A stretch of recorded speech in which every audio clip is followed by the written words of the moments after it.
welcome to Very Paranormal and another episode. And in this one, we're going to be discussing numerology. I'm Michael Lamport, the producer and narrator of the psychic show Rescue Mediums. And with me, as usual, is the wonderful Jackie Dennison, who is the host and of Rescue Mediums and the owner of Feathers Academy of Clairvoyance in England. And we're very privileged today to have Alison Wilkinson with us, who is a numerologist. I know that's a big word, but I got it out. Numerologist. Hi, Alison. Hi, Michael. Hi, Jackie. Hi, Alison. So it's a very grand title.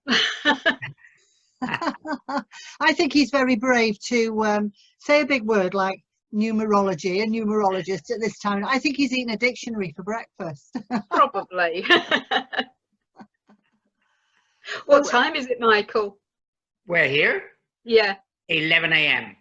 Oh, that's interesting you're asking that question, Alison. You know, because you are a numerologist, so numbers mean a lot to you in that way.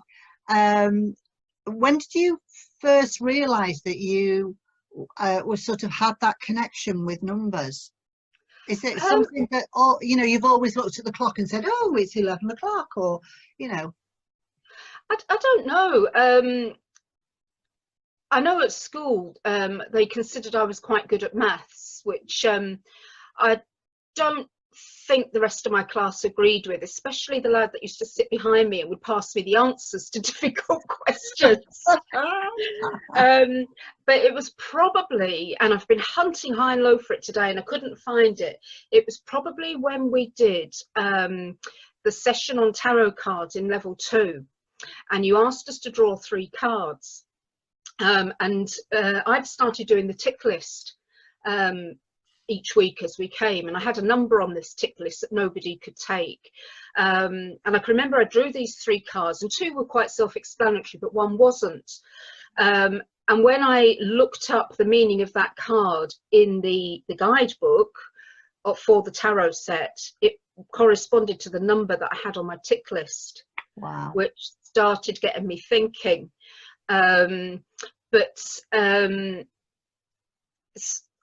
mean, if you think about it, numbers are important all the time. I mean, how would we know where somebody lived if they didn't have a door number?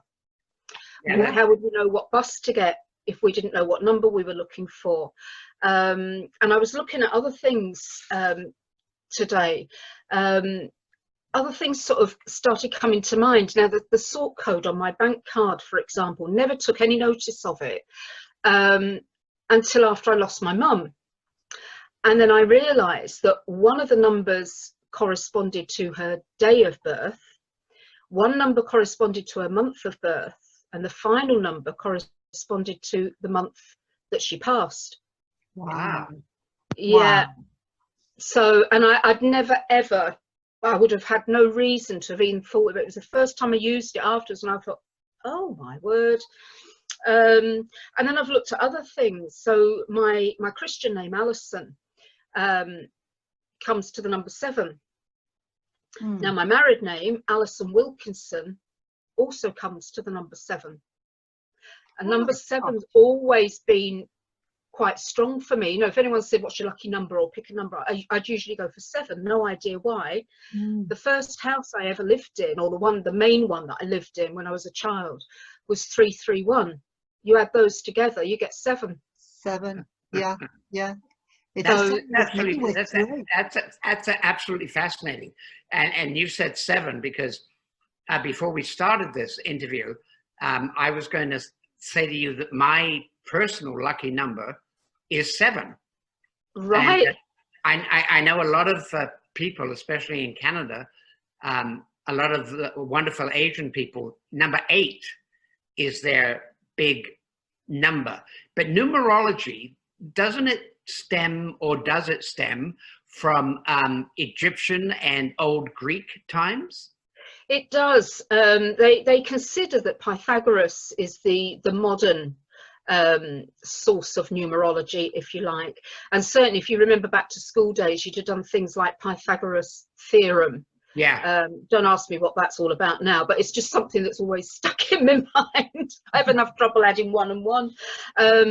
So, and the numerology that we follow is based on Pythagoras' system of equating letters to numbers. So, I mean, they think it was around, well, it would have been around a lot sooner than that, a lot earlier than that, but Pythagoras seems to be the one that most people follow. So when you look at numbers, Alison, do you see them as something that guides your thoughts somewhere psychically, or in another way? Like like when you look at the number, I don't know, on a bus, say, I mean, does it mean something to you that's significant? I don't get buses. Yeah, I do tend to, number plates, you know, if I'm following a car, I might pick up on something in the number plate. It could be the letters, it could be the numbers. I know when I'm doing readings, because I use the Angel Tarot cards, which is the set that I was obviously triggered to buy by this number that came up on level 2. If I've found that since I've sort of developed this interest in numerology, it's as though my guides point me to the numbers. So I'll lay the spread down for the client, and then it's almost as though before I do anything else, I look at the numbers. Now, one lady I had a couple of years ago, and I had three cards. I can't remember what the number was now, but 3 cards, exactly the same number. She couldn't understand it for a month, a day. There was nothing. We tried all sorts of combinations. She couldn't understand this number. And I thought it was just that strong. And then I thought, hang on a minute. So I added all 3 together and broke it down. And I said to her, what about this? And she said, oh, yes. So it was the 3 together that meant something to her, added together, not individually. But I'll usually find that if I get 2 or 3 numbers at least in a spread that are the same, it usually corresponds to a month or a date, and that's usually then linked to a birthday or a passing or an anniversary, something like that. Door numbers, we were talking about other numbers before. You know, I said that the house that the main house that I grew up in as a child came to number 7. A house I lived in when I was first married was 54. Those 2 together become 9, which quite often symbolizes the end of something, which was the end of my marriage. Another number, the house that we lived at in Bradford, again, it came up to number 9. That was the end of a chapter for us, because we'd gone there to finish Dave's working life and then we moved. So those sort of things, you know, I look at numbers and I quite often get people to, I try and get them to think outside the box. So for example, in one of the circles I was doing, somebody had this number 30, and we knew that she had a connection with my mum, and she said, oh, she must have passed in her 30s, or she'd been ill for 30 years or whatever.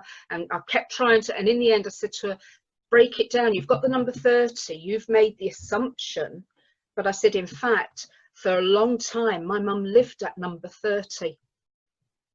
So it's not always straightforward. Sometimes you've got to dig a little bit or think outside the box. Yeah, and each number has a vibrational feel to it, doesn't it, Alison? Yeah. You know, you're just talking about door numbers and numbers that resonate, and with you it was number 7. Well, I lived at number 3 I now live at number 30. My mum lives at number 3.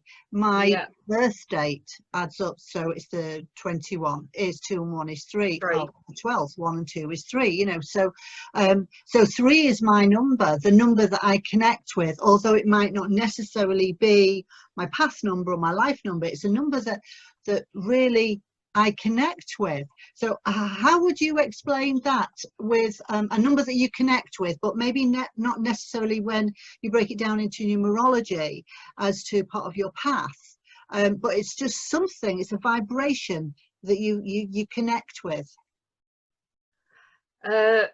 I'm not sure I follow you, sorry. Oh yeah, it's me. I always talk double Dutch. Yeah, you know, so if you were to say sort of my life path number is number 1, but even though that's my life path number, I still connect with number 3 as being, that's the number. If you show me number 1, 2 and 3, I would go to number 3 as a number I would pick. So do you think that's just a vibration of the number, or do you think it's something else? Do you think it connects to something else? I very much go on sort of intuition and gut instinct. So yes, you may be destined to have a particular number, but you may always, experiences may lead you to want to follow another number, which may account for some people changing their name or working under, you know, especially you know, celebrities. They'll work under a pseudonym. So you know, it may be that they prefer that number, so they consult somebody and they say, well, you know, if you change your name to this, that will give you that vibration, if that's what makes you feel good. So I mean, it is only a guide, numerology forecasts. You know, it's not set in stone, but it's more scientific. It's fascinating. It's absolutely fascinating subject, and the reason why I'm asking is because, you know, you were saying about number 9s being endings. Well, you know, as 3 becomes part of 9, you know, 3 3s are 9. This is my 3rd marriage, and I'm keeping this one. So number 3 has a really strong connection with me right now. Despite my husband calling you number 4. I know, God love him, he's a love David. There's too many Jackies in my life. Alison, do you think the way you've described numerology as sort of a guide, do you think there's any similarity between numerology and astrology? Oh, definitely. I mean, I'm not, astrology is something that I'm sort of really just getting more interested in. And certainly with the situation that we've been in, you know, being confined to barracks for X number of months, I've spent more time in the garden, and I've started looking at how the moon affects your growing and what you should do and what you shouldn't do, depending on certain stages of the moon. So yeah, definitely, there's definitely a correlation between the two, but that is something that I'm sort of looking at the moment. Well, I think that's fascinating, because I agree with you about the situation that in the world we're all in right now. When you do sit outside and look at the stars or whatever, you sort of recognize and see things that before it was everything was too busy. We didn't, you know, have time to, what is it called, like smell the roses or whatever. And now we do, and I think that's fascinating. I must admit, I've never spent so much time outside in the middle of the night trying to see these various astronomical wonders that are supposed to be going on, and I haven't seen a blooming thing yet. I've not seen any of the comets or anything, or the what's it, the space station. I haven't seen any of it, even though it was clear, and I've been out in the garden at all sorts of hours and not seen a thing. But like you said, certainly at the beginning, because we had a really sort of probably 6 weeks of just wall-to-wall sunshine, didn't we, Jackie? It was just really, really warm, and we were in the garden all the time, either pottering about or just sitting in the garden and just looking up at the sky and taking notice of things. And like you said, there wasn't the busyness that there normally is because there was no aeroplanes. But I'm very much one of these that if I look up and there's a cloud formation, I can see things in the clouds, and that could be numbers, it could be animals, but quite often if it's a number, I think, oh right, okay. that's what I sort of resonate with. So with the number then, Alison, wait, what we have, right, it's called COVID-19, 1 and 9. Do you think that's significant in any way? Well, you could, if you split it up, 1 would be the beginning and 9 would be the end. So there's a process that we've got to go through. I very much think that COVID is here for a reason. I know there's lots of different people have got lots of different opinions as to what is COVID and whether it's a conspiracy theory and all the rest of it. My personal belief is that this is Mother Nature's way of claiming back her power, if you like, to try and sort the universe and sort all of us out. And the 1 is the start of it. And we may have this for 9 years because numerology works on a 9 cycle. So and that then follows with years. So it's a 9-year cycle. And interestingly, I started doing numerology for our local free magazine. And I think it was with the May forecast. There was actually a response on the Feathers website from a lady in America that said, oh my, you couldn't be more accurate as to the situation that's going on. And when I looked back, I had to do a couple of months, I had to do them online because the magazine was suspended for a couple of months. And what I did was I went back and sort of reflected on what I'd already forecast, if you like, before it went on the Feathers site. And when I looked at it, I thought, oh, I just couldn't believe the accuracy of it, having written something before any of us had even heard of the COVID. So, and of course the other thing is as well with 2020, you get 2020 vision, don't you? Hindsight is a wonderful thing. But that's why I have glasses. So yes, I think the COVID, the 1 and 9 is significant. I mean, I'm sure that number's there for, you know, a scientific reason, but from a numerology point of view, we're looking at the start of something and the end, and it's not going to end until people learn from the mistakes that they're making. I think that's really good advice, and I think it's a beautiful thing that you say that it's sort of Mother Earth, you know, sort of saying like, okay, stop it, just stop what you're doing to me. And what's the other word for Mother Earth? Is it Gaia? Yeah, Gaia. Yes. Yeah. And I think that's just beautiful because, you know, maybe we should all get a kick in the derriere from Mother Earth, and this is one of them. But when you're about to do something, when you're going to do something, if you're going to prepare something, so say you're doing some craft work, because I know that you make beautiful cards and fairy houses as well. You've been doing recently. I've been doing fairy houses, yeah. Do you set out with a number in mind of how many you're going to, or how many you want to achieve? Ooh, that's, you know, even if it's not a conscious thought, do you find that you end up with that? I do when I'm doing cards, especially when I'm sort of adding the embellishments. I usually go on multiples of 3. Right. So, and in my garden there are now 3 fairy houses. Right. And when I buy plants, I tend to buy 3. Yes.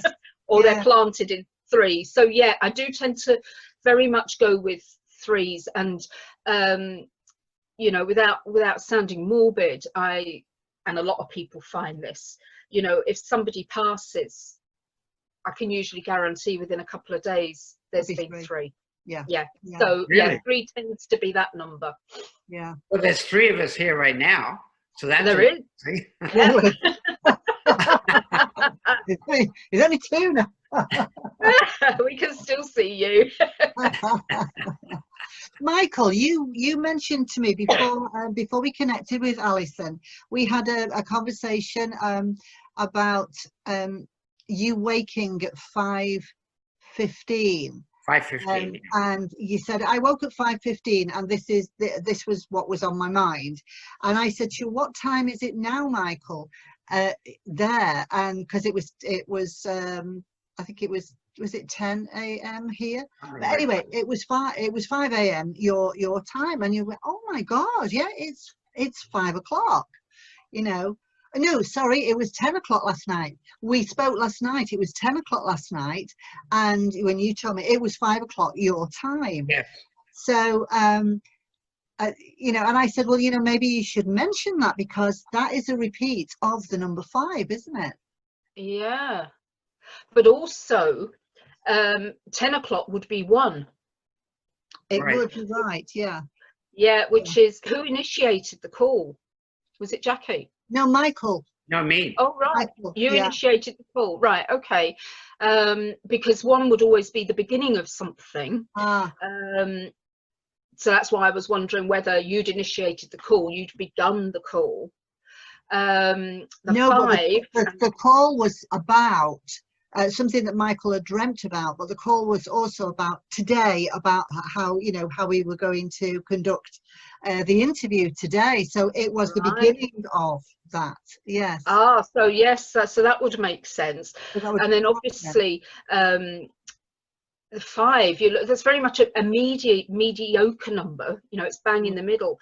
So it's very much looking at balance, getting things right, looking to change things. I mean, I know sort of these psychic diaries, this is something new for yourselves. So is this about sort of a change of direction for you? right. Yeah. Well, that's very interesting. And I don't know if it's a change of direction or maybe it's a way to focus on the direction. Yeah. There's one question that I know this is slightly off topic about what we're talking about, but I'm certain some of the people that are watching this are, because people do love numbers. What does the number 13 mean? Because here, there are no 13 floors on skyscrapers. Everybody takes away the number 13. People are terrified of the number 13. Yeah. Is there a reason for that? Oh, over here they've stopped now with new build houses. They've stopped building number 13. It goes from 11 to 15. That is one thing that's quite recent. 13, you know, Friday the 13th, you get all those sort of connections. But for me, if I saw 13, I would see 4. Right. 3 plus because 1. I would break it back down, so I wouldn't see 13. So probably, you know, before I was into this, I would have thought, oh, Friday the 13th, oh no, I'm not going to plan anything on that day, it's not going to be good luck. But now I would see it as a 4. Yeah, I love the number 13. To me, it has a really it feels quite an exciting number to me, and it's funny, you know, how you have patterns of things. If I'm waiting, say I'm waiting in a queue, I can guarantee there's 12 people in front of me, so I'm the 13th in the queue. This is what happens to me a lot. But number 13 connects me to the death card in tarot, which is literally the end of one thing and the start of something new, which is, as you say, that number 1 is the start and the beginning there. Number 3 to me is a very powerful number that connects me with higher guides, with guidance of a higher vibration. So, and then you get your 3 and your 1, which is 4, which it is a great balance number. But yeah, I think breaking it down takes that superstition away. It only takes one person to say, oh, well, this makes me feel uneasy. Even if you haven't felt uneasy before, the next time you see that number or you see whatever object it is that makes people feel uneasy, you'll think, oh, and you're a little bit wary of it, but you don't know why. It's like Chinese whispers, isn't it, really? Yeah, absolutely. Yeah. So I know, Alison, that you have done a numerological reading for myself and also one for Michael. So Yes. thank you very much for Yes, these. Can you take us through a little bit of what you've done? Because I was saying to you about I asked you the question about, I like the number 3. I love the number 3. But my life path number, my purpose number is number 1. Yep. So, and I've read through, I've got it right here, the report that you sent through. Oh, I've got one exactly the same. Wow, we must be twins, isn't that? Yes, amazing. Amazing. This is absolutely spot on for me. It really is. You know, it's someone who gets things done. Well, that's me. You know me. You both know me. You know what I'm like. It says you were born to be a leader. Well, you know, I might appear to be a leader, but I also like to be background as well. It's like, but I do like to be in control. I'm terrible. Michael will tell you I'm a terrible control freak. I have to be in control of things. And it says you were born to be creative, whether in the practical sense or by being creative with views and suggestions to help others succeed. I would say if someone was going to describe me, which you have in that way, I think, yeah, that's pretty much spot on for me. I agree. Yeah. Yeah. So when you're doing a numerological report and you work on the vibration of the numbers and what each number means, do you also bring, because I know you're a fabulous spiritual medium as well, and you communicate with spirit, you see spirit, you hear spirit. Do you also include what your spirit guides are telling you at the same time when you're doing a report? Yeah, I've not really thought of it in that way, but yes, because I can be compiling the report. I mean, I calculate the numbers, and then I start looking at each bit that I'll look at the life path number, and then I'll look at the destiny number, and I very much have to connect with the person that I'm doing the forecast for. Now, obviously, Michael, I'd never met you, but I did watch your interview with Jackie Weaver the other week. So I was able to connect with this visualization of you. And I found when I was doing your report that I was sort of like, it was almost as though I was in your body. So I apologize for that, because as well as COVID hair, I've also got COVID body. So yeah, so it would be my Franciscan monk that would be guiding me, Michael. He's very much a scholar. He's the one that helps me if somebody wants automatic writing, or there's a spirit that wants to communicate through automatic writing. It's him that does that. So I feel that it's him that is doing the connection. I do like to meet with somebody if I'm going to do a forecast. Obviously I don't want to know anything about them. It's just to get a little bit of a vibe, and then I can just take that home with me and work with that. But as scientific as it is, which is what I think some people like about it, because it doesn't matter how good a spiritual medium you are, sometimes it's not enough proof for people. They want something more concrete. And with this, you know, I can't fuff about with the answers, because, you know, it's all there in black and white. What I might get wrong is the fact that I've not picked up on the right vibration for that person. But it's just like a guidance for them. But yeah, I definitely do sort of tune in to whoever I'm doing the report for.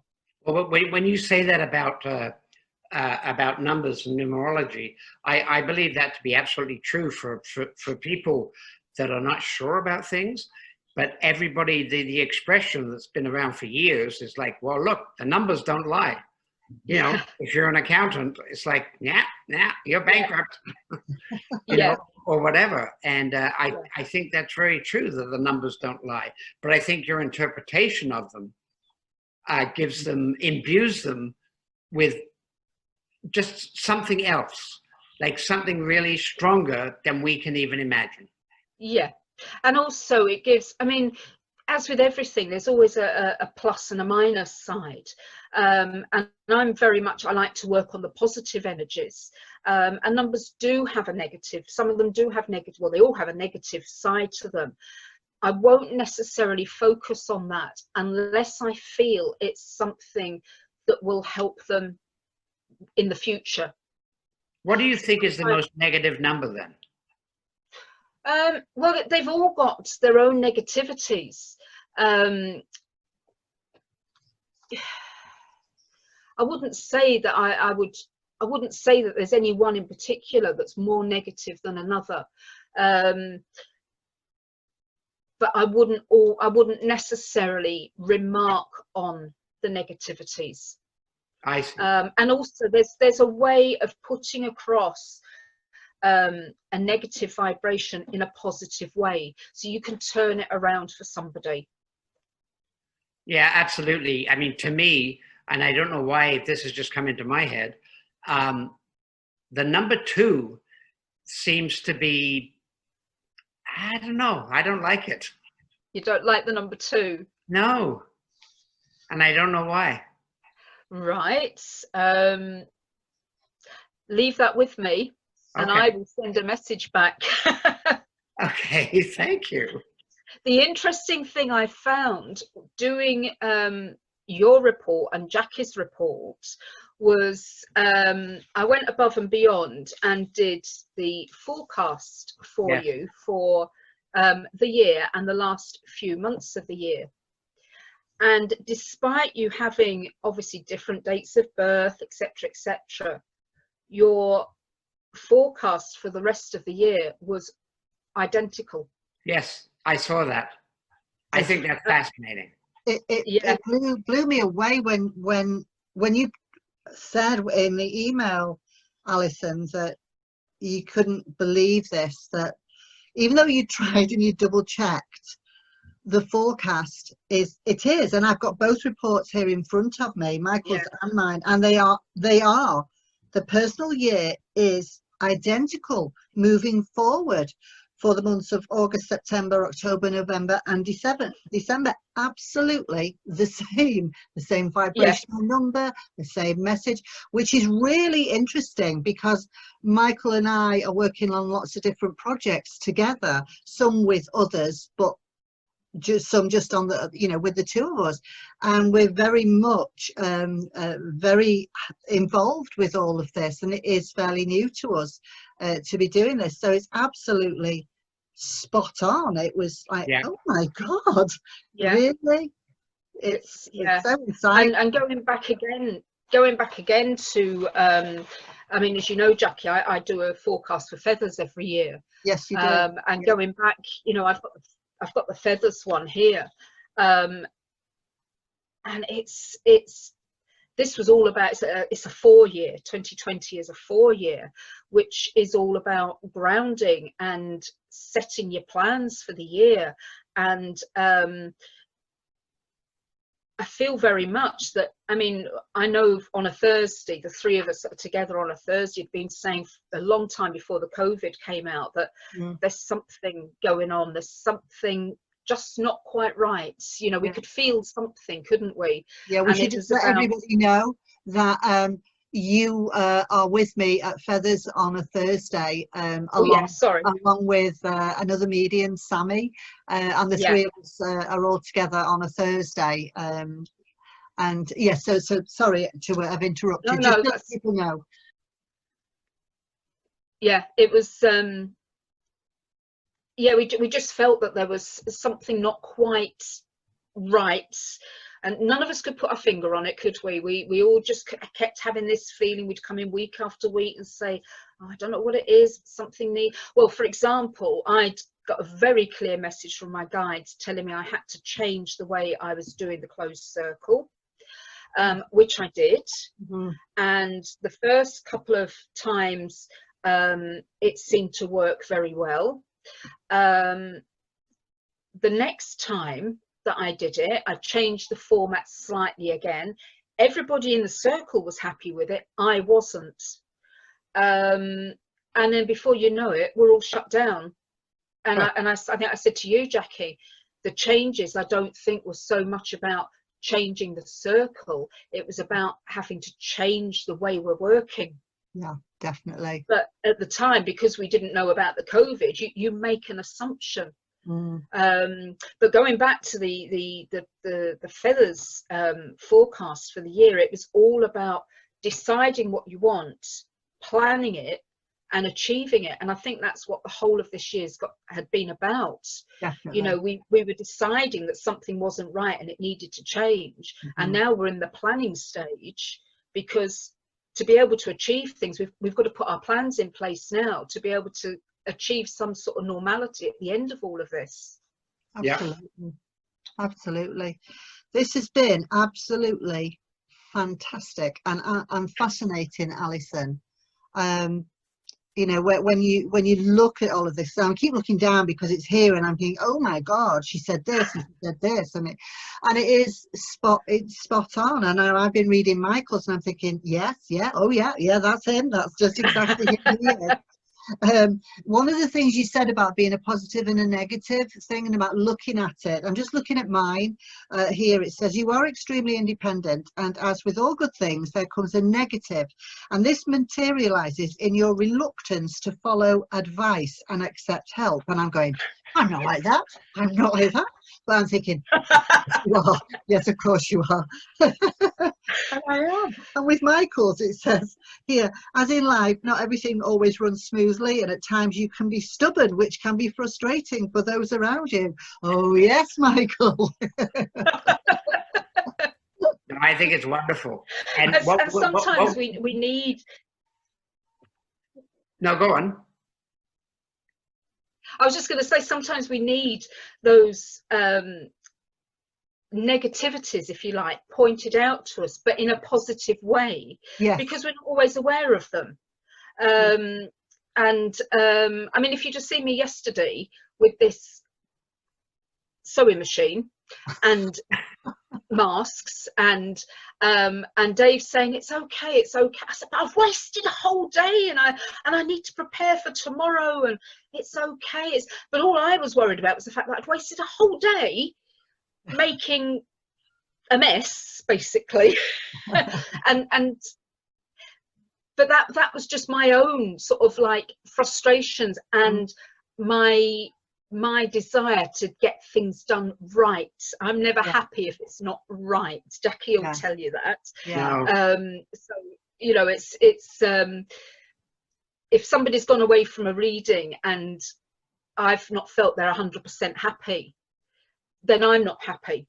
And I'll always say to Jackie, oh, you know, I'm just not sure about that. And so but that's my own downfall, if you like. And sometimes we need somebody else to point that out to us, so that we can do something about it. And maybe if your husband took the sewing machine and they took it up to Scotland, he'd be like, right, now we'll get it done right. So you obviously have been told that he's Scottish. Yes. Well, this has been wonderful. We can't wait to have another session with you, Alison. Lovely. And what will be interesting, though, I think, is the next session. You might have a bald pate. I will have a bald head, yes, but I have various headwear. Oh, very nice. That's Sammy's favourite. I'm going to have to keep an eye on that one. We like that one. Yeah. But then I've got a very colourful one. Oh, yes. Which will fit better when there's no hair there. And then, of course, there's the feathers one. I had to get one with feathers on. Of course you did. Oh, that's nice. Sammy thinks I look like a pirate in this one.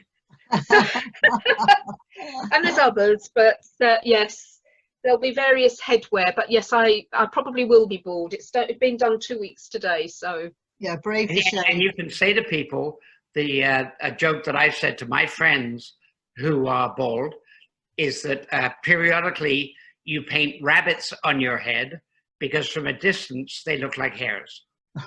Oh dear. Oh, dearie That's me. worthy of a rescue medium's chairs, Michael. That comes in where I said about his sense of humour, didn't I, and his fun and Absolutely, yeah, you had that all down in that report about Michael, you know, does have an amazing sense of humour. You've said he is a good companion, a practical joker, and you know, personality and lust for life. That's Michael in a nutshell. Absolutely. Yeah.